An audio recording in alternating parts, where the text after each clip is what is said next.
How to fix Wi-Fi calling not working in phone 4A. First of all, restart device, swipe down, open quick setting panel, click on power off icon and click on restart. After click on restart your device. Now go back. After that, turn on or turn off flight mode. Open settings, scroll down, click on network at internet. Now here you will see airplane mode.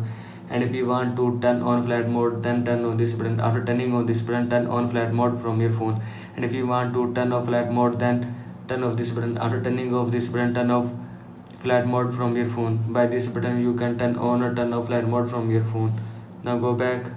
After that, software update, open settings, scroll down, click on system updates, click on check for updates and click on update. After click on update, your phone software will be updated from your phone. Now go back. After that, factory data reset, open settings, scroll down, click on system, click on reset option, click on erase all data factory reset and click on erase all data. After click on erase all data, music, photo, files, video will be permanently deleted or erased from your phone. This is how you can fix Wi-Fi calling not working in phone 4A. I hope so you like this video and thanks for watching this video.